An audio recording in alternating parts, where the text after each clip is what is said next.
Bonjour, je suis ravie de vous retrouver pour le 3e numéro d'Avignon Avignoff. Nous irons à la rencontre de Kamel Zouaoui, d'Odile et du surprenant Anthony Joubert. Kamel Zouaoui joue un conteur arabe qui transmet la légende de Nasreddin le Hodja. Kamel Zouaoui, qui est Nasreddin le Hodja? Nasreddin le Hodja, c'était un homme du XIIIe siècle qui est né en 1209 à Konya, en Perse. C'était un fou sage dont les histoires ont été colportées partout sur la route de l'islamisation et ensuite la route de la soie. Nasreddin Nasr Eddin, c'est porteur de foi. En fait, on dit de lui que c'est l'ombre comique du penseur soufi Jalal Eddin Rumi. On lui attribue à peu près 5000 histoires, 2800 sont vérifiées, puis le reste, on pense que ce sont les folklores traversés par ces histoires qui ont accolé leurs propres histoires. Donc c'est un personnage perse du XIIIe siècle qui est en même temps universel et fait partie intégrante du folklore de l'islam. Pourquoi aujourd'hui avoir renoué avec des contes arabes? Alors j'ai envie de te dire que ce sont les contes qui sont venus à moi, ces contes-là. Je suis né à Saint-Étienne dans la Loire, je suis franco-algérien, j'ai la double nationalité et je vais très souvent en Algérie pour conter, pour m'enrichir, apprendre et partager avec les gens. Et je pense que c'est ma couleur de cœur, mon origine, qui s'est rappelée à moi. Et je compte beaucoup de contes différents, mais je trouve que Nasreddin, en sa qualité de personnage universel de l'UNESCO en 1996, c'était son année culturelle, Nasreddin est un lien entre les gens. Ce qu'il y a d'extraordinaire, c'est le fait que chacun comme vous puisse se réapproprier ces histoires. Et le projet du conteur, c'est d'ouvrir la porte, d'ouvrir la fenêtre, de susciter et de dire voilà, il y a ce chemin-là, est-ce qu'on y va ensemble? Et après, chacun fait sa route. Vous, ça vous a rappelé des choses personnelles. Quand j'ai compté en Corse, il y a les mamies corses qui disent mais il s'appelle Grosso Minuto, ton personnage. Il est de chez nous. Ma mère me dit il s'appelle Jeha, d'autres me disent il s'appelle Joha. Donc c'est extraordinaire que chacun comprenne qu'on a ce point en commun aussi, quoi. Quel message voulez-vous transmettre à travers Nasreddin? Eh bien, à un moment, un des personnages dit on est tous dans le même bateau. Et ce bateau, c'est notre société, c'est l'existence. On arrive et puis on repartira un jour. Alors pourquoi ne pas faire sans naïveté, faire en sorte que ça se passe bien, quoi. Nasreddin vous transmet-il aussi un message? Ah, moi, je pense qu'il y a Nasreddin qui est le personnage, mais il y a au-dessus quelque chose. Moi, dans ma foi, j'appelle ça Dieu ou j'appelle ça quelque chose qui me touche, qui m'élève. Et Nasreddin, c'est un outil avec lequel je travaille et pour lequel j'ai un grand respect.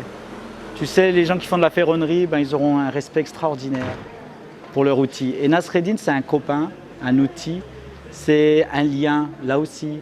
En tout cas, voilà, parfois la nuit, j'en rêve et j'en ris. Mais je pense que c'est quelque chose au-dessus, quand même, qui allume. Qui allume le truc, quoi. Nassim, comment vous vous êtes rencontrés? On s'est rencontrés, en fait, on est venus l'un à l'autre, comme ça, la vie a fait qu'on... Sur les traversées, les chemins, voilà, les petits chemins de la vie. On va dire des voyages ont fait qu'on s'est rencontrés et du coup, maintenant je suis devenu un troubadour qui suit Nasreddin et qui essaie de traduire les aventures. Oui, mais il faut savoir que Nassim Kouti, il est musicien dans un groupe un peu plus officiel et ils font des belles choses, de une musique de qualité. Et quand je l'ai rencontré, j'ai compris très rapidement que c'est un musicien qui connaissait le conte. Parce que ce n'est pas une excuse, la musique dans le conte. Ce n'est pas un truc en plus, c'est un truc avec. Donc on fait le voyage ensemble. Et moi, la musicalité, en plus il joue du oud, ce oud a une histoire. La manière dont il en joue, c'est un compagnon de scène à part entière et non pas un musicien déposé là pour amener des moments de respiration aux gens. Odile, une quinquagénaire passionnée de théâtre, nous présente son spectacle qu'elle joue maintenant depuis 4 ans. Odile, d'où est venue cette passion pour le théâtre? Ah, cette passion, oulala, elle remonte à très très loin, vu mon grand âge. J'ai été passionnée au théâtre ce soir, c'était l'émission théâtrale qu'il y avait dans ma jeunesse, avec Jacqueline Maillan, Marthe Mercadier, Maria Pacôme, Michel Roux, enfin tous ces grands noms du théâtre, aussi Louis de Funès. Et j'ai toujours été passionnée quand je voyais cette émission où on voyait des pièces de théâtre avec les décors de Roger Hart et puis et les costumes de Donald Calway. Moi, c'était quelque chose de magique pour moi. J'imaginais les coulisses derrière qui était précieuse, hein, il ne fallait pas y rentrer. Et vous avez commencé le théâtre à quel âge? Comment ça s'est passé? À 40 ans. Ah bah, tardivement, enfin. Oui, c'est tardivement, et ça m'est arrivé comme ça. Un jour, je suis passée dans un forum d'association, ils faisaient du théâtre amateur, et j'ai dit, tiens, je vais faire du théâtre cette année. J'avais jamais eu idée d'en faire vraiment. Au lycée, j'en faisais pour pendant les cours de français, des choses comme ça. Mais en faire et monter sur scène vraiment devant un public, jamais. Puis je dis, tiens, cette année, je vais monter sur scène. Et vraiment, la première fois où je suis montée sur scène, j'ai pas dormi de la nuit après, j'ai dit, mais c'est là où je veux être. C'est là où je suis bien. Ça a été la révélation. Et du coup, toute ma vie a changé. Et vous faisiez quoi avant? Et je travaillais dans les sociétés internationales du CAC 40, voilà. Donc oui, rien à voir dans l'économie réelle, on va dire. Est-ce que vous pouvez nous raconter un petit peu l'histoire de Copines et Descendance? Odile fête ses 50 ans. Donc pour elle, c'est l'occasion de réunir toutes ses vieilles copines. Et à l'occasion de cet anniversaire, il va se passer plein de choses, en fait. Voilà. Alors, ce spectacle, c'est pas du tout du stand-up. Je ne parle pas de la femme, en général, ou de la femme de 50 ans. Ce sont des sketchs de situation. Donc, ce sont toutes mes copines qui se retrouvent dans des situations. Et c'est comment elles les traitent. Voilà, avec leur personnalité, leur histoire et leur manière de parler. Et comment est venue l'idée de ces 7 copines? Mais c'est pas une idée. Alors, c'est la réalité. Ah, elles existent dans la vie. Parce que j'ai en fait 5 vieilles copines. Ça fait 40 ans qu'on se connaît. On est des copines de 5e A, comme celle qu'il y a sur scène. Et j'avais envie d'écrire sur nos vies. Parce qu'en fait, on était en classe ensemble. Et puis à 50 ans maintenant, où est-ce qu'on se retrouve? Comment on vit? Alors, pour certaines, comme moi, les enfants sont partis. Il y en a d'autres qui ont encore des enfants en bas âge. Ça crée des décalages. Pourtant, on est les mêmes femmes, enfin avec le même âge. On a chacune nos problèmes, il y en a qui n'ont jamais réussi à conclure, il y en a au contraire, ce sont des femmes fatales. Donc voilà, donc j'avais envie de faire un mélange de ça et d'écrire là-dessus parce que je trouvais ça fabuleux. Et parce qu'en plus de ça, on s'entend à merveille toutes les 5. Donc en fait, voilà. Le personnage, la 8e femme, c'est vous. C'est moi. Vous n'avez pas... non. Voilà, c'est vous. Voilà. D'accord, donc il n'y a pas un personnage dont vous ressembliez, enfin voilà. Mais si, quand même, parce que ça reste enfin, et il y a de l'écriture, c'est autobiographique, et puis à la fois, je tourne tout en dérision, et puis je suis un peu aussi dans les autres personnages. Je m'y retrouve aussi, hein. Et quel est votre personnage préféré dans toutes ces femmes? Alors, celle qui va me faire rire le plus, c'est Nelly, la psychopathe. J'aime bien Patou aussi. Parce qu'elle est nature, spontanée. Voilà, il y a le temps qui passe, c'est pas grave. Mais je les aime toutes quand même. Hein. Elles vont être fâchées si je leur dis, si je mets des préférences. C'est marrant parce qu'en regardant Copines et Descendance, ça me faisait penser au film de François Ozon, 8 femmes. Oui. Est-ce que vous êtes un petit peu inspiré? Pas du tout. Pas du tout. Pas du tout. On s'est retrouvés à 8, mais c'est un hasard. C'est une fois que j'ai écrit tous les sketchs, je me suis dit, tiens, ça va faire 8 femmes. Mais il n'y avait pas de préméditation. Anthony Joubert nous invite à flyer dans les rues d'Avignon sans être William the Fly.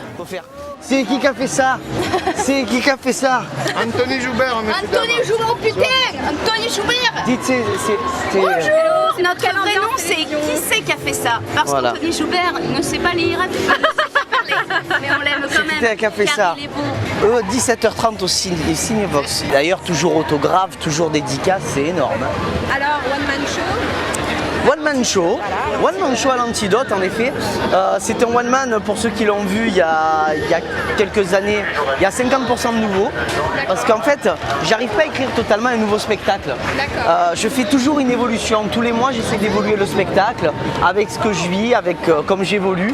Et comme je suis quelqu'un qui n'est pas sûr de soi, je peux pas faire 100% de nouveau. D'un côté, les gens n'ont pas vu l'ancien, il y en a. Donc du coup, je profite de mettre les trucs que je veux plus, de trier, tout ça.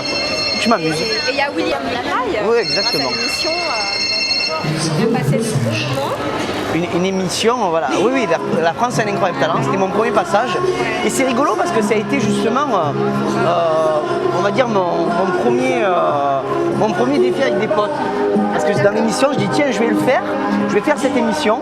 et je vais me faire buzzer et je vais me faire passer pour un chanteur. Et à la base j'ai une standing ovation. Attention, attention. Attention Olivier. Je vous fais les vitres. J'ai pas eu le temps de nettoyer, il m'a même pas filé 2 €. C'est dégueulasse. Alors derrière, je pensais vraiment me faire buzzer. Et tout le contraire, je fais une standing ovation, je fais un buzz internet derrière. Et je sais pas ce qui m'arrive, moi qui m'attendais vraiment à faire des conneries, c'est le mot. Ouais. Je comptais faire le con pour mes potes. Ouais. Et bien finalement, ça a cartonné. Et derrière, on me dit, ben faut arriver parce que t'es prêt en demi-finale, quoi. Je fais, putain, mais qu'est-ce que je vais faire, quoi. Qu'est-ce que je vais faire? Je fais, ben, on va faire du one man. On va faire un bon one man, on va essayer de montrer autre chose. Ah, c'est pas mal, d'accord. Et justement, c'était pas une bonne idée. Ah non. Parce que j'ai failli quand même me faire éliminer. Ouais. J'ai failli me faire complètement éliminer. Et du coup, le public m'a sauvé. Et du coup, on m'a dit, ben, tu es prêt en finale. Du coup, j'ai dit, tiens, je ressors le personnage William de Fly. Et je me dis, tiens, putain, mais amuse-toi, quoi. C'est peut-être ta dernière télé, donc amuse-toi. Et je me suis complètement amusé, quoi. Vous avez bien fait. Et après, vous avez été chroniqueur aussi à un moment donné? Alors en fait, ça après j'ai fait la deuxième partie de La France a un incroyable talent pour la bonne et simple raison que la première année en fait, je me faisais, en fait on était derrière, tu sais, les trapézistes, ceux qui jonglaient et tout, ils étaient tous en train de faire des exercices et tout derrière. Moi qu'est-ce que tu voulais que je répète? Je peux pas répéter. Donc du coup, je me balade un petit peu dans les coulisses et il y a un mec, un peu comme toi d'ailleurs, qui prend la caméra et qui me met un micro, qui me dit « je te suis ». Et je me dis putain, c'est du pain béni, quoi. Et je suis parti, plein de gens qui me demandaient, ils me disaient, toi tu fais quoi toi? Je jongle sur des bouteilles avec des chiens nains. Je dis, oh putain, ça doit être dur et tout. Je fais, non, en plus il y a un chien, il a pas te casser, je vais la battre et tout. Ah, vous êtes sûr de vraiment la battre? Je fais, ah, il va me faire louper le numéro et tout. Et tout le monde croyait que je disais vraiment la vérité, je déconnais. Et cette cassette est restée en fait dans la production, là où ils m'ont fait passer quelques petits trucs déjà la première année. Ils m'ont rappelé, ils m'ont dit, est-ce que ça te dirait de le faire en tant qu'animateur en deuxième partie avec Jérôme Anthony? Je dis, putain, mais trop bon. Et de là, après la deuxième année, pour la finale, je dis plutôt que je fasse le con comme je peux pas le faire, je vais lire les mails des gens qui envoient des petits commentaires. Et comme ça, je pourrais le dire pendant le direct. Tu sais, pendant les directs, on ne peut pas faire le con en direct, quoi. Donc du coup, je répondais aux mails, quoi. Je faisais les mails et les mails les plus drôles, je répondais, quoi. Je sélectionnais. Et en vérité, c'est moi qui écrivais en fait les mails. Ah, et c'est de là que Morandini m'a dit, moi j'aimerais bien que je le fasse ça tous les soirs dans mon émission. Je fais, ben viens, on fait un essai. Derrière, je me dis, il faut que je me prouve des choses. Je vais faire On ne demande qu'à en rire parce que je pense que c'est une émission où on peut progresser en écriture, en étant plus fin, plus professionnel. Et c'est vrai. Mais j'y arrivais pas. Je n'arrive pas à gérer cette émission. Je n'arrive pas à écrire en 3 jours un bon sketch qui veut dire quelque chose, qui est bien construit, tout ça. Et c'était compliqué. J'ai appris. Et du coup, avec Sacha Judasco,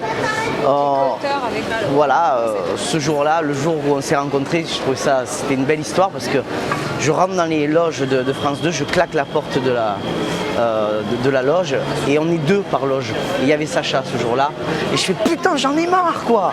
Il dit qu'est-ce qu'il y a? Je fais, j'arrive pas à gérer cette émission, j'arrive pas. Putain, après on va croire que je suis prétentieux parce que je m'énerve devant les trucs. J'ai dit oui, c'est normal qu'on n'arrive pas à faire des trucs, on s'énerve.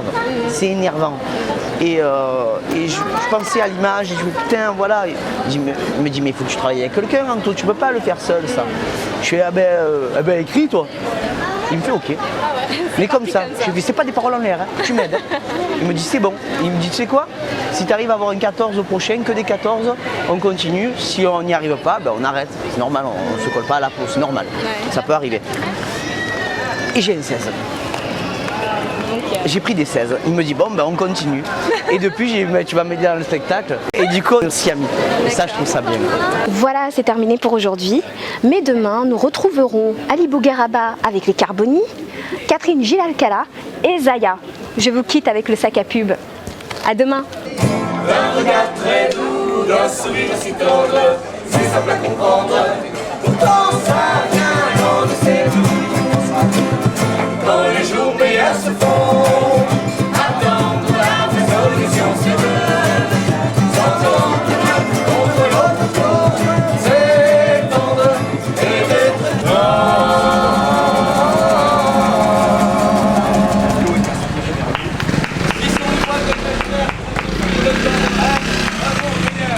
tous les jours à 18h10 à Présence Pasteur, nous voulons des voiliers par la troupe du Road Movie Cabaret. Hey, hey.